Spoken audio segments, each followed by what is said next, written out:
Hoy vamos a iniciar una serie llamada Vida Encendida.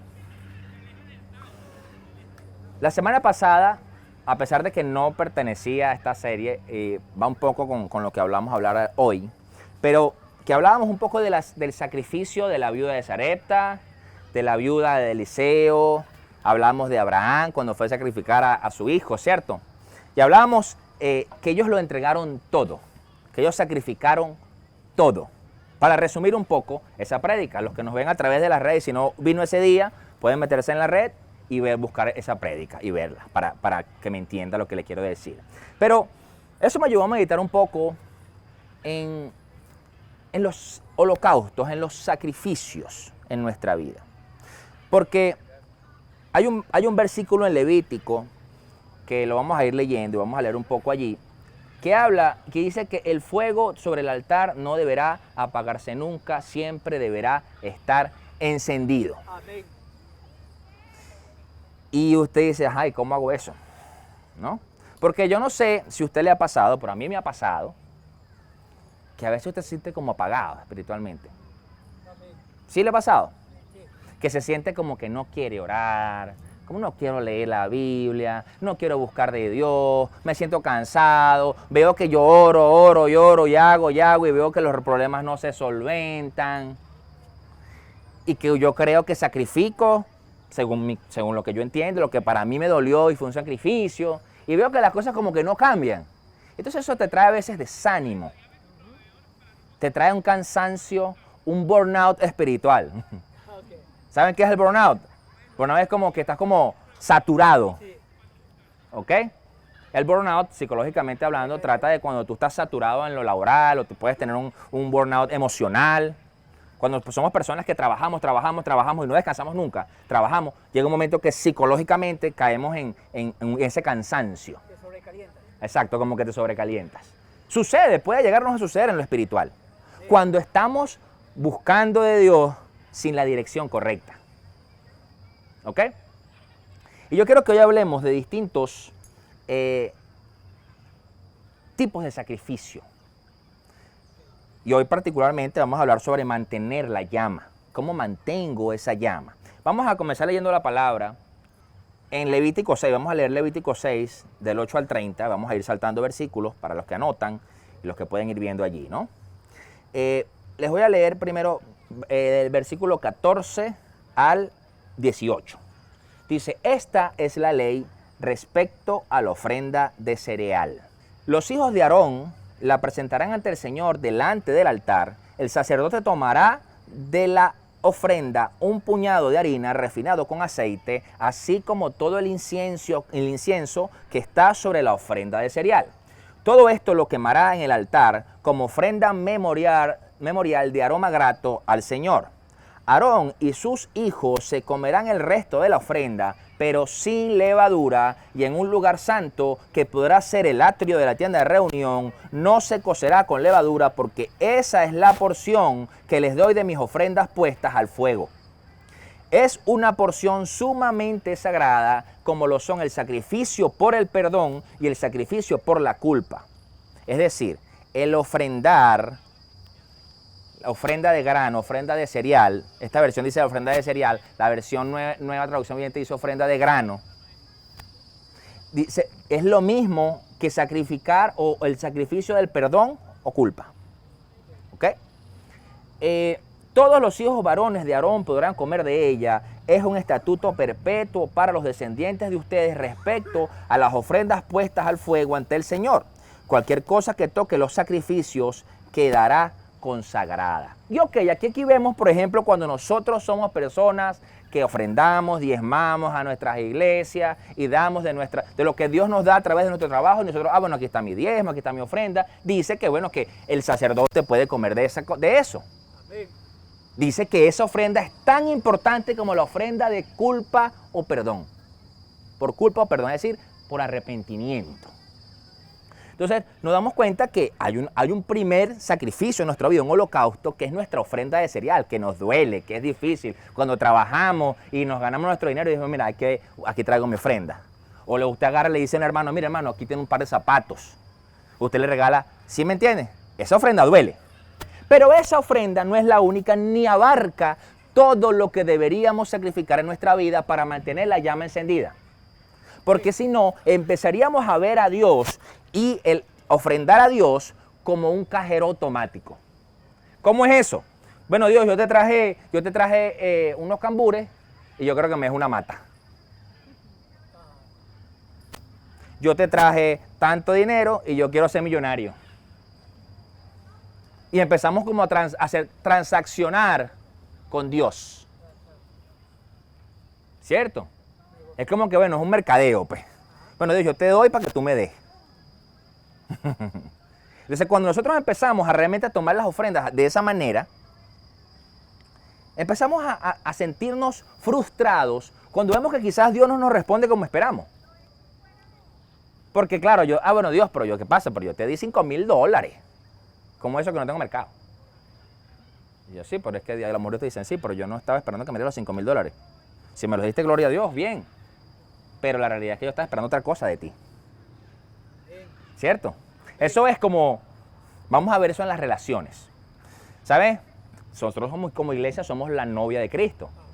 Dice la palabra.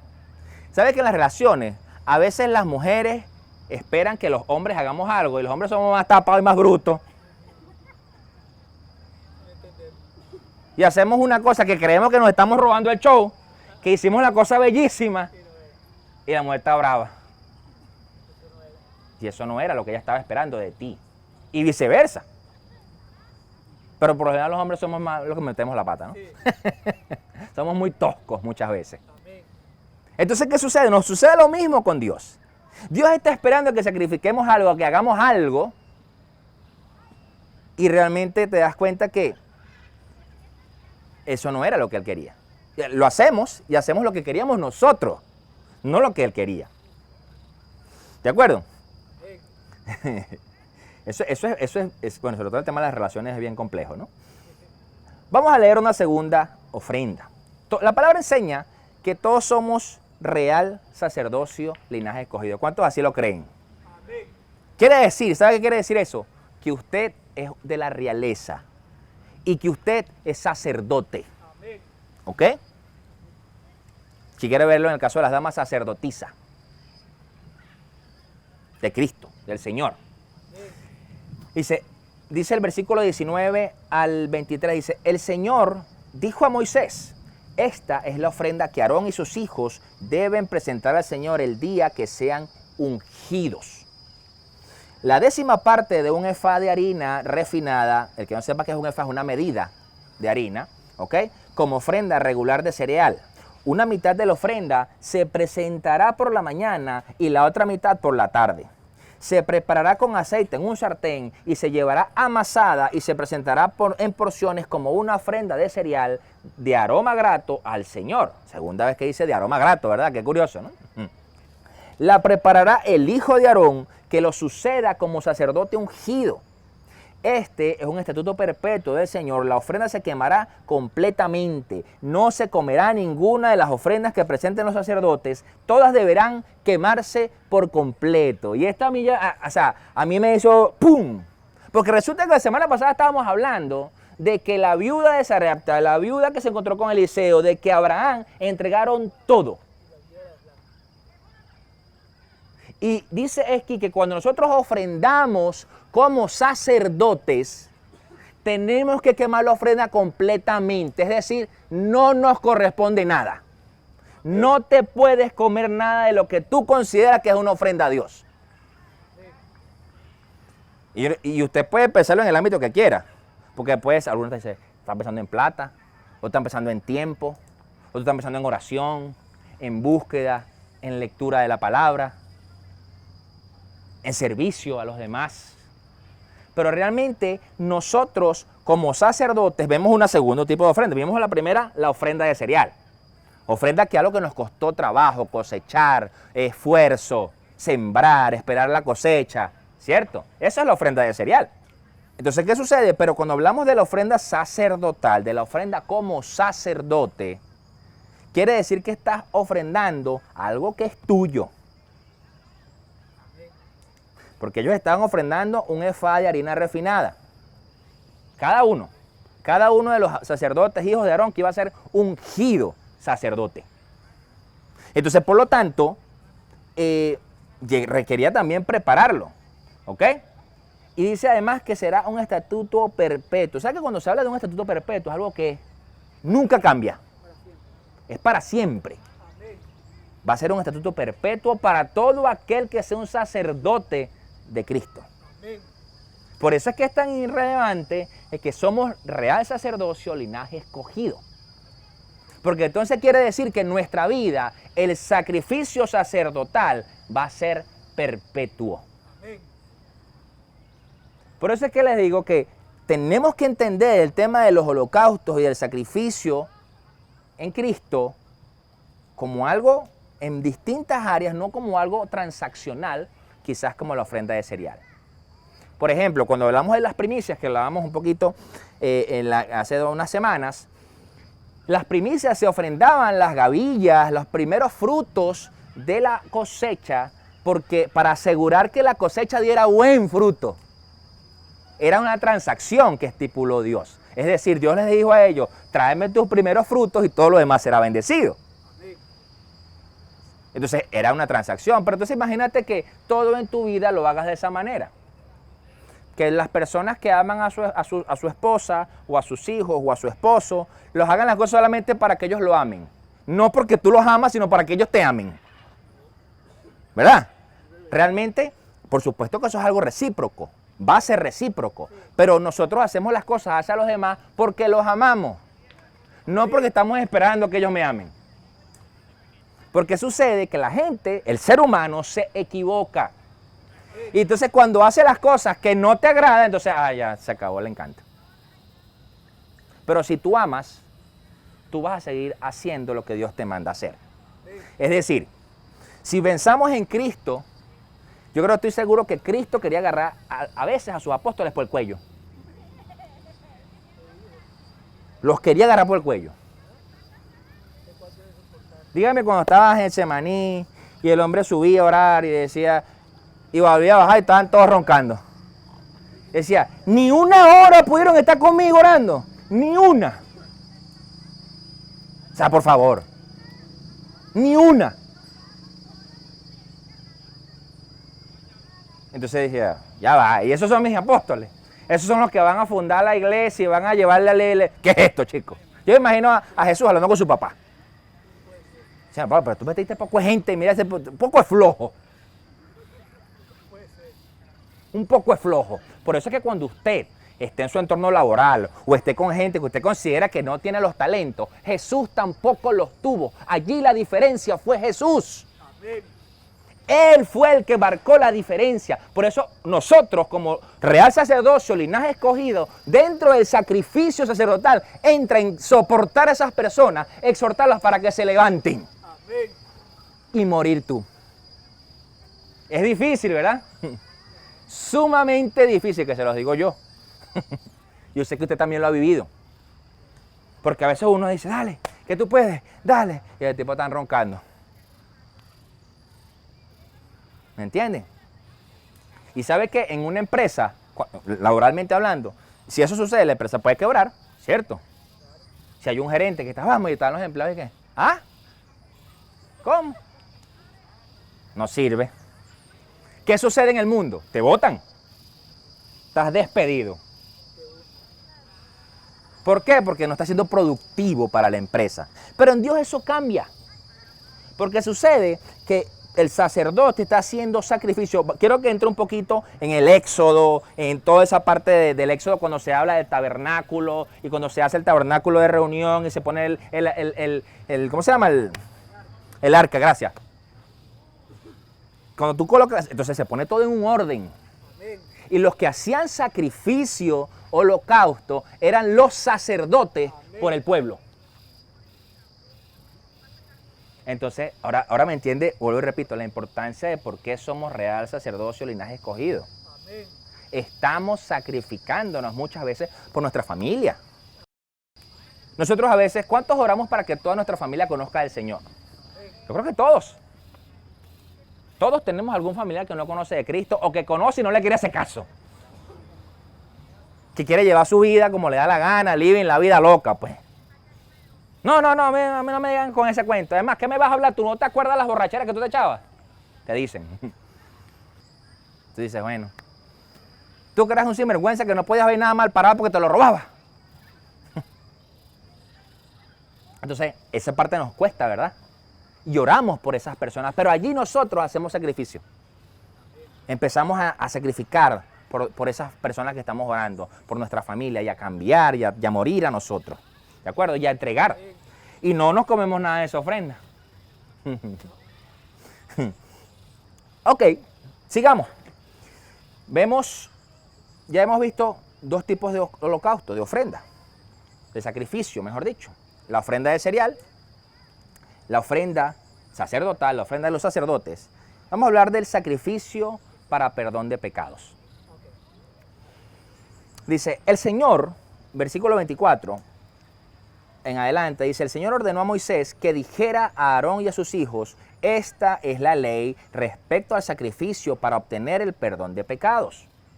La víctima deberá ser degollada. La víctima es el animal, ¿no? Por si acaso.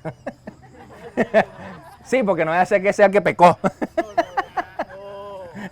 Ay, no, pastor, usted dijo, la víctima tenía que ser degollada. No, no es el pecador, es el animal. El animal que llevaban para el sacrificio, ¿ok? En el mismo lugar donde se degüellan los animales para el holocausto. Es algo sumamente sagrado. El mismo sacerdote que ofrezca el sacrificio por el perdón deberá comérselo. Se lo comerá en un lugar santo en el atrio de la tienda de reunión. Yo quiero hacer una pausa aquí. ¿Cómo es esto? Porque yo dije, bueno, pero ¿cómo es esto? Que el sacerdote, yo les voy a hablar un poquito que quizás ustedes conocen. Cuando hablamos de hechicería, brujería, si usted conoce un poco ese tema, religión yoruba, palería, vudú, todo este tipo de cosas, que por supuesto son satánicas, son del diablo y que no son de Dios. Ellos hacen rituales, ebó se llaman, muchas veces para que el otro se lo coma. De por sí hay situaciones donde tú vas a recibir una piedra, digo yo, porque eso es un santo, no, eso es una piedra. Entonces donde tú tienes que comerte tal cosa, tienes que... Y resulta que supuestamente tú te comes algo en lo que ellos hacen para maldecirte o para echarte una brujería, como dicen por ahí. Pero aquí Dios está diciendo que tú te vas a comer el animal que fue sacrificado por el pecado. ¿Pero qué conlleva esto? Porque dice el mismo sacerdote que ofrezca el 26, que ofrezca el sacrificio por el perdón, deberá comérselo. Entonces vuelvo y repito, ¿cuántos aquí son sacerdotes? Sí. Reyes y sacerdotes, sí, según la Biblia. Sí. Todos. Todos. Entonces, ¿qué sucede? Usted hace un sacrificio en su vida, metafóricamente hablando, porque el sacrificio por nuestro pecado fue Jesús en la cruz del Calvario. ¿Ok? Pero el sacrificio muchas veces es presentar a Cristo y morir uno. No querer resolver nosotros las situaciones. Y nosotros como sacerdotes nos comemos eso. Nos tragamos ese sacrificio. El callar. El dejar que sea Dios quien nos defienda. El dejar que Cristo sea el que cambie a la gente y no nosotros. Amén. Entonces, te das cuenta que si estás haciendo un sacrificio por el perdón de los pecados. Por ejemplo, cuando sabemos que una persona que conocemos está en pecado, está viviendo en pecado, muchas veces ese sacrificio es amarlo, a pesar de que no estamos de acuerdo como está viviendo. Pero muchas veces creemos que el sacrificio se convierte en vamos a darle palo porque se tiene que convertir ya. No, usted le va a hablar. Si Dios le da la oportunidad, usted le va a hablar, le va a dar palabras, sí. Pero muchas veces Dios lo que está esperando es que usted calle para que Él obre. Amén. Solamente que usted le muestre de su amor y de su testimonio a esa persona. Amén. Y ahí hay un sacrificio. ¿Por qué? ¿Cuál es el sacrificio? ¿Quién es el animal? Usted mismo. Usted mismo.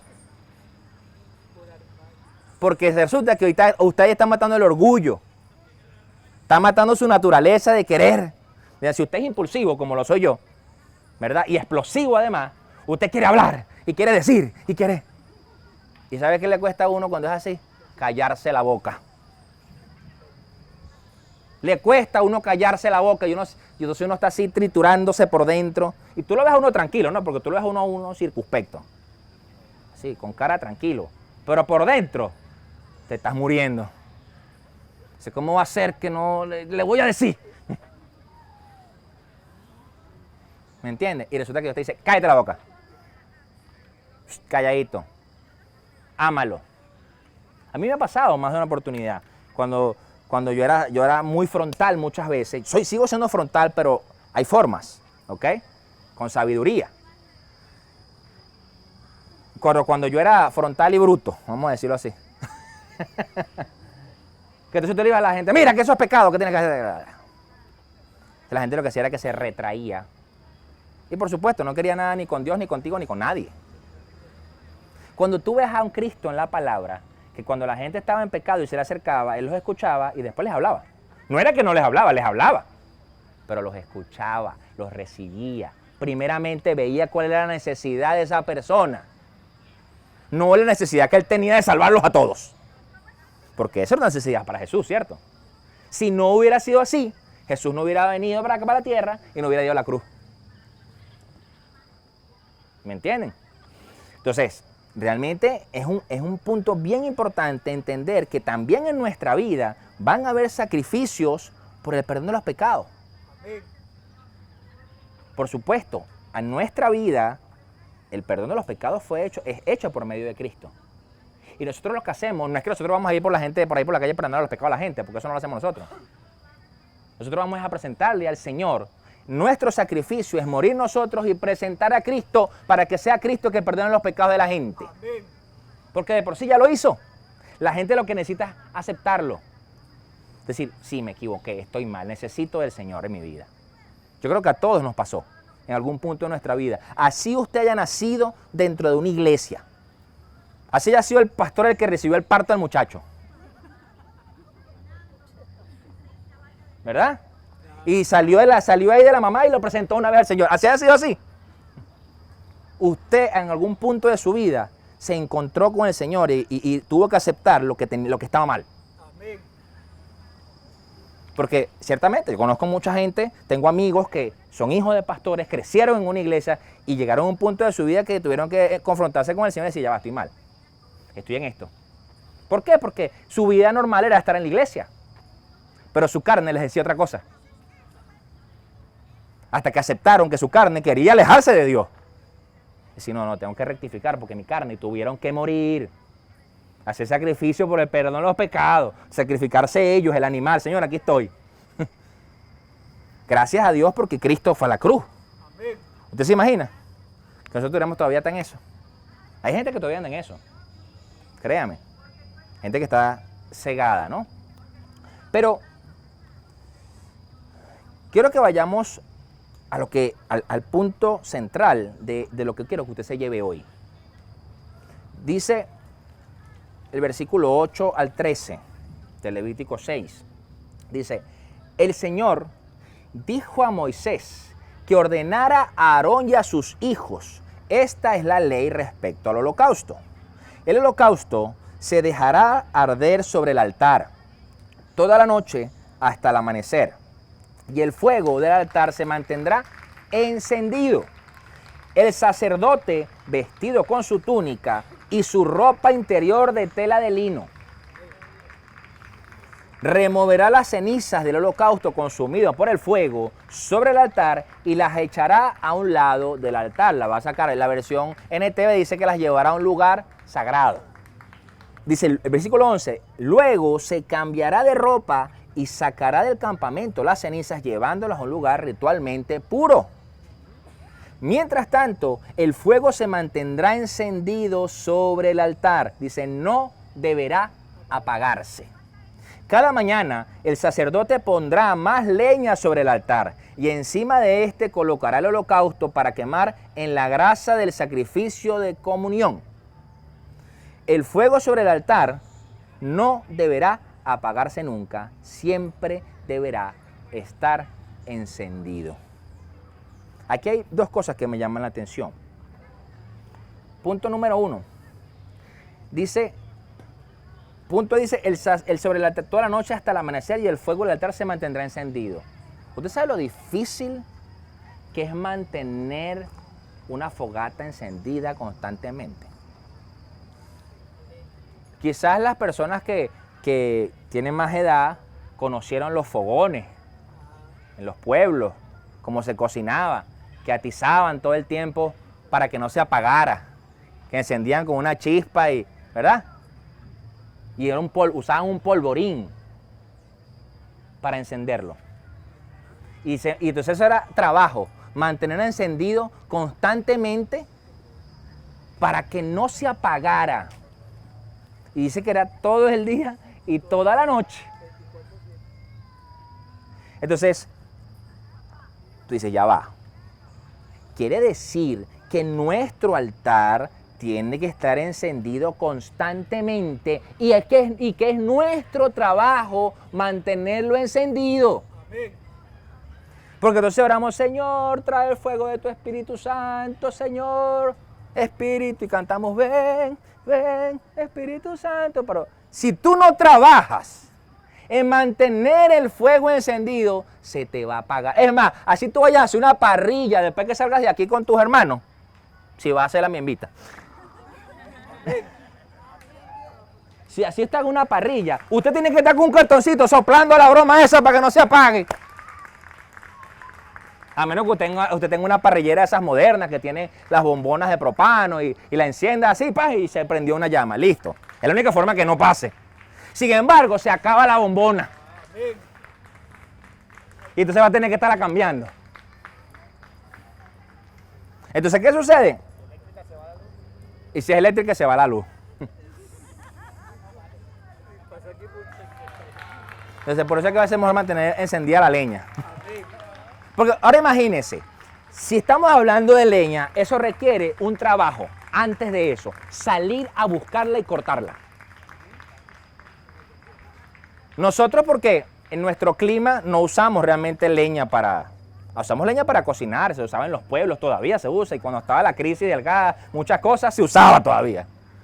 Ahorita, gracias a Dios, eso ha mejorado, pero realmente eso es trabajo. La gente que vive y que tiene inviernos tiene que estar cortando leña todo el tiempo. Es más, yo creo que todos los hombres se vuelven expertos en cortar leña. Y el que no, va a tener que, porque si no se muere de frío. Entonces, sucede que hay un trabajo, no solamente en colocar el holocausto en el altar, sino previo a eso. Entonces, esa es una de las cosas que me llama la atención, que lleva trabajo constante mantener el altar encendido. Entonces, yo voy a lo que dije al inicio. ¿Cuántas veces usted se ha sentido apagado? ¿Cuántas veces se ha sentido que, cónchale, no quiero? Yo me he sentido. Me ha sucedido. Ahora, ¿está trabajando porque se mantenga encendido? Esa es la pregunta. Porque si no estoy trabajando en eso, se va a seguir sintiendo apagado. Y va a estar la carne ahí sobre la parrilla, fría, porque está apagado. Y usted con hambre, esperando que se cocine ahí la punta. O el chicharrón, o lo que usted haya puesto. Entonces, te das cuenta que necesitamos trabajar en mantener la llama del altar encendido. Hay que trabajar en eso. ¿Saben qué? ¿Dónde veo yo la leña en nuestra vida? En las cosas que se han convertido en estructuras tan grandes que nos cuestan relacionarnos con Dios. Agarre un hacha, una sierra, como usted quiera, y derrumbe ese árbol, pácata, pácata, túmbelo. Y saque la leña de ahí y mantenga ese altar ahí. Señor, aquí está. Aquí están mis malas actitudes, aquí está mi ira, aquí está mi falta de fe, aquí está, ¿me entiendes? Mi pereza. Métalo ahí, sacrifíquelo. Y mantenga ese altar encendido. Manténgalo. Dice además, otra de las cosas que les decía que me llamaba mucho la atención, es decir, luego, dice el sacerdote, versículo 10, el sacerdote vestido con su túnica y su ropa interior de tela de lino. Yo quiero hablarles un poquito, porque a lo mejor usted piensa que es que está como uno, que bueno, tiene un pantalón, una camisa y la ropa interior, ¿verdad? Pero la ropa sacerdotal, se la digo rápidamente porque no es el tema hoy, pero eran el pectoral, el efod, el manto del efod, la túnica bordada, la mitra, que era como la coronita, o se llamaba diadema santa, el cinturón y los calzoncillos de lino. O sea, era un ropero. Sí. Era un ropero. Entonces, el Señor les dice que vuelve al versículo, dice, vestido con su túnica y su ropa interior. O sea, con su túnica de lino, con todo lo que llevaba, su ropa interior. Y yo le decía, y yo ahora decía, pero ¿por qué Dios te está pidiendo que tú vayas a sacrificar, a hacer holocausto y te quites la ropa interior y todo? ¿Saben? Las piezas de lino que se usaban, los sacerdotes, los sacerdotes representaban la gloria de Dios, la grandeza, la finura, ¿saben? La hermosura de Dios. Eso representa el lino, la santidad. Amén. Entonces, además de eso, le estaba diciendo, Dios le está diciendo, desnúdate delante de mí. Y muchas veces queremos hacer holocausto, queremos hacer sacrificio delante de Dios, pero no queremos desnudar nuestra vida delante de Dios. Nos cuesta, porque nos da vergüenza. Estamos como Adán y Eva escondidos. Porque pecamos, porque hicimos algo mal, porque consideramos que hemos estado alejados, hemos estado fríos. Entonces nos alejamos de Dios y estamos así escondidos. Y Dios te está diciendo, ya va, ven y sacrifícame aquí en el altar, ¿verdad? Mantén el altar encendido día y noche, quítate todo. Quítate todo. Otra cosa que representa esa túnica y esa ropa sacerdotal es que te quites lo que tú consideres grandeza en tu vida. Porque resulta que después les dice, luego se cambiará de ropa y sacará el campamento las cenizas. La ropa que ellos traían, la ropa normal, no era la ropa sacerdotal. O sea, es decir, usted tenía su ropa de sacerdote y bueno, ponte tu ropa con que viniste. O sea, Dios le estaba diciendo, despójate de ese orgullo, de eso que tú consideras que tú tienes, que es lo glorioso. Y entrégalo. Con el sacrificio. ¿Ok? Dice, mientras tanto, el fuego se mantendrá encendido sobre el altar, no deberá apagarse. Lo dice otra vez. O sea, el sacerdote estaba haciendo el holocausto, se quemó el holocausto, el sacrificio. Y mientras tanto, bueno, se quemó, entonces tenía que quitarse la ropa sacerdotal, la ropa interior. Y que, ojo, yo quiero, para que entre en contexto, no es que era como usamos ahora, que eran unos boxers o algo pequeñito, no, era una ropa largota. ¿Me entiendes? O sea, yo ahorita, o sea, yo en la personal, con el calor que está haciendo, me pongo ese boxer y me sancocho. Sí, seguro. ¿Me entiendes? Y además que el lino da calor. O sea, si usted tiene una camisa de lino, ¿la ha visto? Da calor. Sí. Claro, en esos climas, como eran allá, como son allá, la humedad te mantiene hidratado. Por lo tanto, hace mucho calor, pero el hecho de que mantengas temperatura interna te mantiene hidratado. No te deshidrata. Eso tiene su explicación, ¿no? Sí. Entonces, ¿qué sucede? Realmente nosotros tenemos que desnudar nuestra vida delante de Dios. Nosotros no podemos decir que estamos haciendo sacrificio y no estamos desnudando nuestro corazón con Él. Porque además de eso, es algo tonto, porque Dios sabe. Amén. Dios sabe qué hay allí. Solo está esperando que tú y yo abramos puertas. ¿Me entiendes? Que tú le digamos, Señor, aquí está, mira. Me pasa esto, me siento así, le quiero dar una pescozada, no me lo calo. Porque Eso es con nosotros, en la iglesia, en los hermanos, que podemos agarrar y decir, sentimos que todo bien, gloria a Dios, todo bien, hermano. Pero cuando llegas a tu casa y ves la situación en la que le quieres dar la pescosada, cuando ves a la vecina chismosa que le quieres dar la pescosada, ¿me entiendes? Cuando quieres agarrar y quieres tirar todo por la borda, deja todo porque no te la calas más. ¿Me entiendes? Dice, el versículo 12, decíamos, mientras tanto el fuego se mantendrá encendido sobre el altar, no deberá apagarse. Cada mañana, dice, cada mañana el sacerdote pondrá más leña sobre el altar. Cada mañana. ¿Cuánta leña necesita? Un cerro de leña. Por eso le digo, tumbe ese árbol. Túmbelo. Ponga la leña ahí todas las mañanas. Todas las mañanas. Y empiece ese sacrificio. Eso que usted le quiere decir, que se lo quiere decir feo. No. Queme eso en el altar. Dice, y encima de este colocará el holocausto para quemar en él la grasa del sacrificio de comunión. Hay una versión que dice el sacrificio de comunión de la paz. Entonces, ¿sabe que la grasa, cuando ustedes comen parrilla, qué es lo más rico? La grasa. La grasa, lo que hace daño, ¿eh? La grasa, que usted hace una parrilla, como huele esa parrilla, chacho, eso es la grasa. Porque a usted no le gusta un pedazo de carne y una chola tiesa ahí. A uno le gusta jugoso, que tenga grasa. ¿Ok? Quiere decir que ese sacrificio que ponemos cada mañana con esa leña y que ponemos holocausto es agradable, la grasa para Dios. Es una grasa que es agradable y trae paz a nuestra vida. Y dice el versículo 13, el fuego del altar no deberá apagarse nunca, siempre deberá estar encendido. Y ahora yo quiero cerrar con esta idea.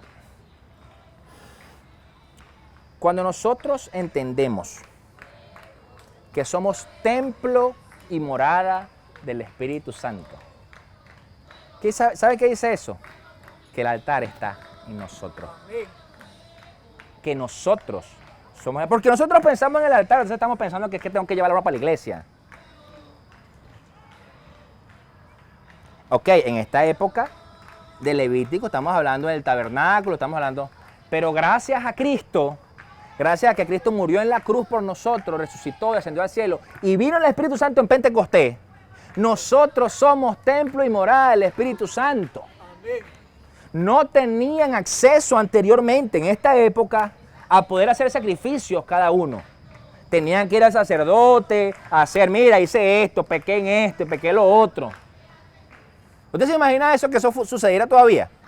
Si a veces la gente, a veces cuando uno está cosas malas, uno se acerca siempre al pastor y dice, pastor, me equivoqué, pequé en esto. Mire, una mujer por la calle. Yo no he escuchado a ninguno de los varones diciéndome eso. Pastor, que fui por la calle caminando en Sabana Grande, entonces vi una mujer y no aguanté los ojos. Y las mujeres también, pastor, que venía un tipazo, no aguanté. Me quedé bobo así.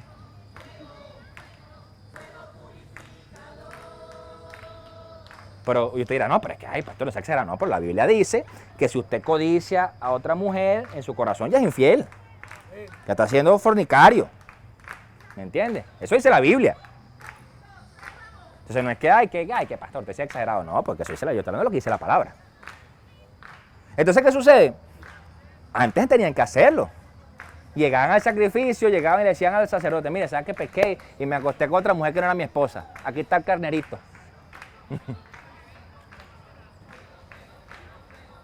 Entonces, imagínense las mujeres que, como la prostituta que salvó Jesús, que quizás no hacían eso porque decían, no, el sacerdote me va a tirar piedras en el templo, de una vez. ¿Cuál animal? Eso va a tener que traerle un ganado completo.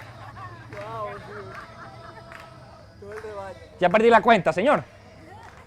¿Me entienden? Ahora, usted hoy tiene la bendición, tenemos todos nosotros la bendición de que somos templo y morada del Espíritu Santo y que ese altar está en nuestros corazones. Sí, si usted lo viene a hablar con nosotros como pastores, gloria a Dios. Nosotros vamos a orar, vamos a aconsejarlo, claro que sí. Pero usted primeramente tiene que hacer ese sacrificio en su corazón.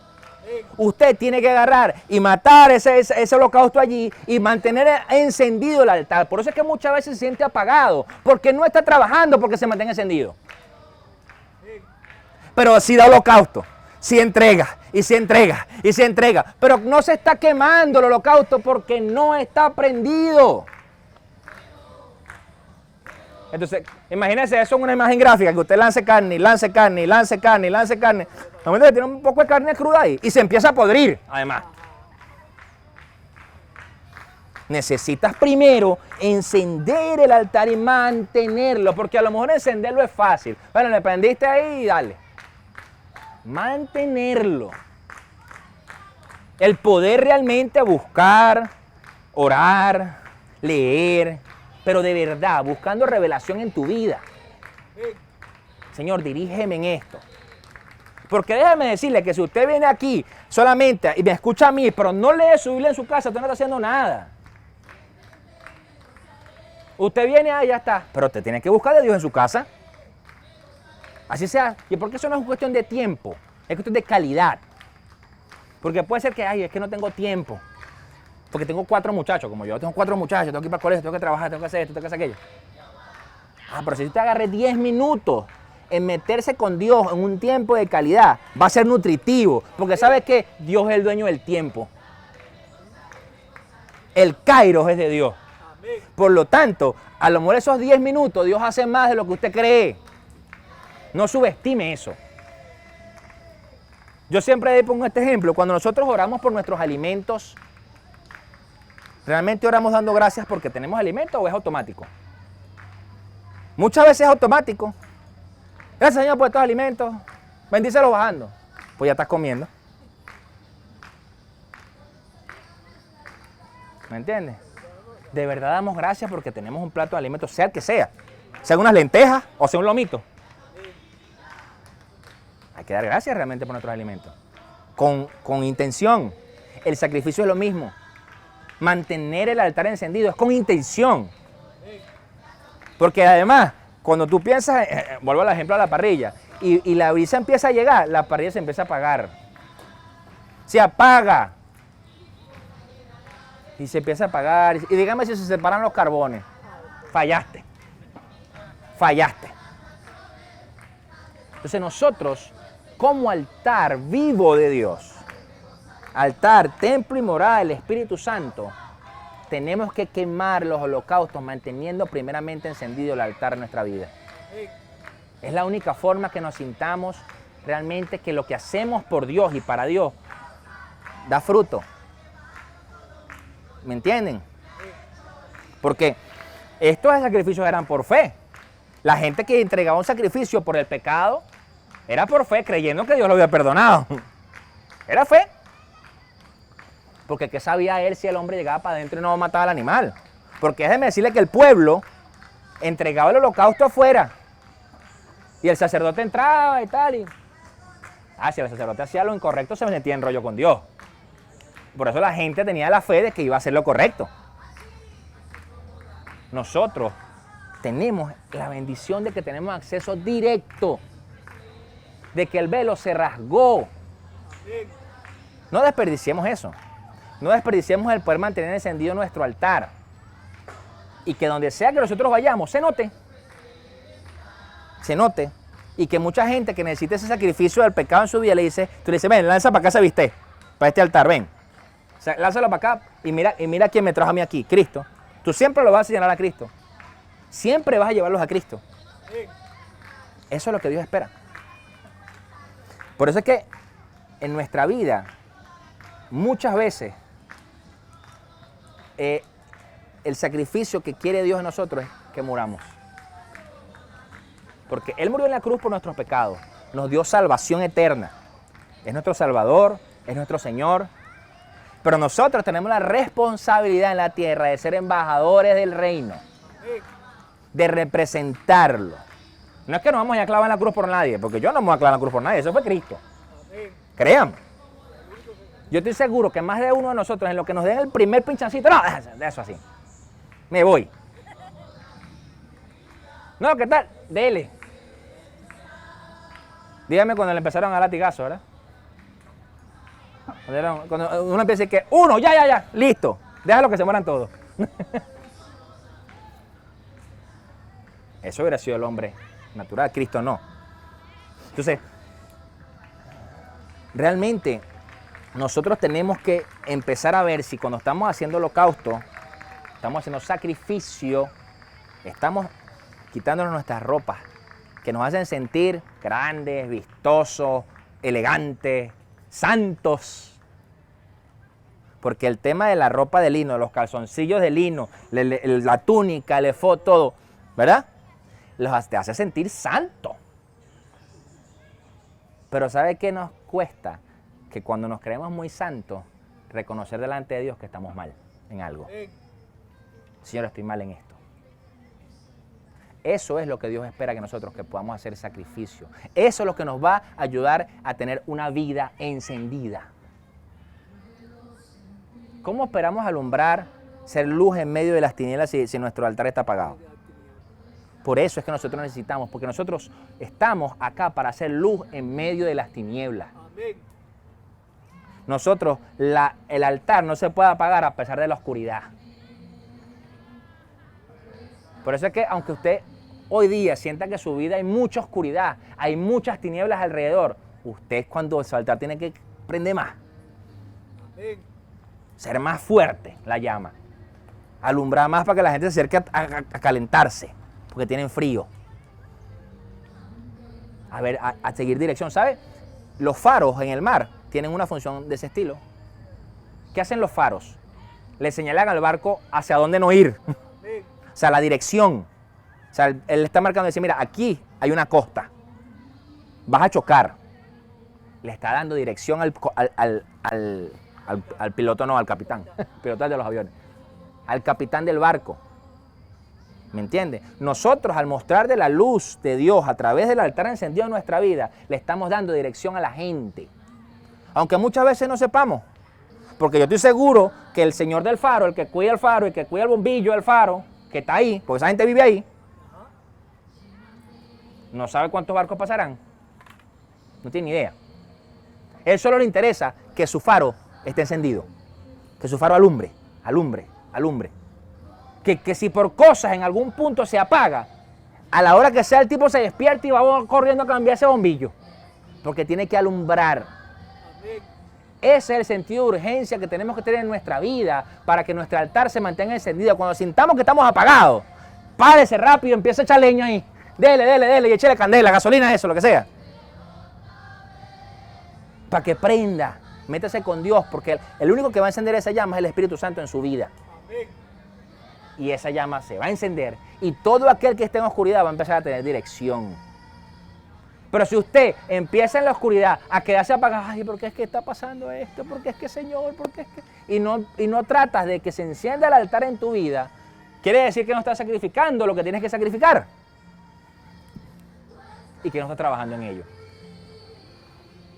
Yo lo que quiero es que usted se vaya hoy con esa reflexión y que pueda meditar. Si en algún momento se ha sentido con el altar apagado, que se ponga a trabajar para encenderlo. Que se ponga a derecho, pues. Y diga, ajá, ya va. Yo dejé la leña ahí. Se me mojó la leña, me llovió. ¿Qué hago? Bueno, busco otro árbol. Entonces, no permita que las circunstancias mantengan el altar apagado. La responsabilidad de que el altar esté encendido es suya, no es de Dios. Es suya. Ya Dios hizo lo que tenía que hacer. Dios envió a Jesús para que muriera por nuestros pecados. Resucitó en la cruz, murió en la cruz, resucitó al tercer día y ascendió. Listo, ese fue su trabajo. Formó a los hombres que levantaron la iglesia, el libro de los Hechos. Pero esos hombres, antes de levantar esa iglesia, tuvieron que recibir del Espíritu Santo, tuvieron que estar en Pentecostés, y cuando Pedro predicó se convirtieron en 3.000 de un solo golpe. Amén. Antes no le había pasado eso a Pedro. Si antes estaba asustado, porque diciendo, no, yo no conozco a Cristo, ¿quién es ese tipo? Unos días antes estaba negándolo, ¿no? Porque en ese momento el altar en Pedro estaba apagado. En ese momento estaba, pues si hubiera tenido el altar encendido, Pedro dice, sí, yo sí. ¿Qué pasa pues? yo soy uno de los discípulos. Pero él no estaba que, ay no, yo no. Y estaba asustado corriendo, llorando por las esquinas.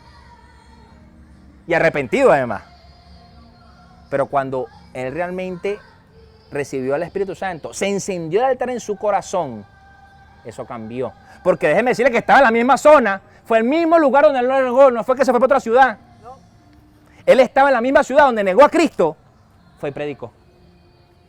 Entonces, ¿por qué antes no pudo haberlo hecho? Porque si él hubiera tenido el altar encendido, cuando venía la pregunta, le dijeron, mira, tú eres uno de los discípulos. Y él hubiera empezado a predicar y ese fuego iba a empezar a alumbrar, a calentar a la gente, a quemar holocaustos. Pero como no estaba, porque todavía el Espíritu Santo no estaba aquí. A partir de ese momento que llegó el Pentecostés, nosotros contamos con el Espíritu Santo y usted puede quemar los holocaustos en el altar de su corazón. Amén. Bueno, póngase de pie para orar. Llévese eso en su mente, en su corazón. Si está apagado mi altar, voy a trabajar por encenderlo. Si está encendido mi altar, voy a trabajar por mantenerlo encendido.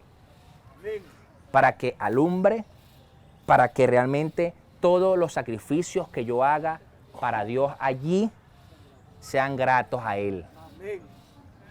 Amén. Padre, en el nombre de Jesús, yo te doy gracias por este día. Bendecimos tu nombre, Padre Santo. Te pedimos, Rey, que en el nombre poderoso de Jesús podamos tener encendido cada uno de nuestros altares.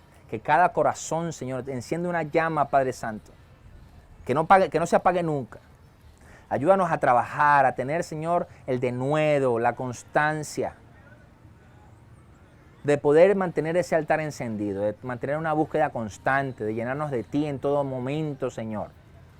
Que cada sacrificio, cada holocausto sea de ofrenda, sea de arrepentimiento por nuestros pecados, sea como sacerdotes, Señor.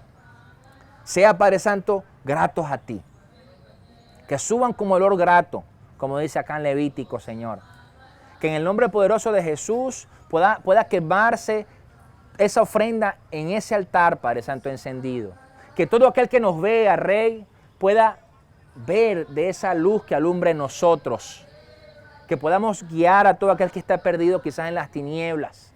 Que nos dé sabiduría en medio de las situaciones. Que podamos ser luz en medio de la oscuridad. Y ayudar, Padre Santo, a superar las tormentas a todo aquel que lo necesite. Te pedimos, Rey, que en el nombre de Jesús quites de nosotros todo cansancio emocional, espiritual, Señor. Todo lo que quizás hemos estado haciendo en nuestras fuerzas, hoy te lo entregamos, Señor. Y queremos que seas tú dirigiéndonos, Señor. Te bendecimos, Padre Santo. Te damos la gloria y la honra, Padre Santo. En el poderoso nombre de Jesús, bendice a mis hermanos. Bendice a toda familia que nos ve a través de las redes. En el poderoso nombre de Jesús. Amén. Y amén. Denle un fuerte aplauso al Señor.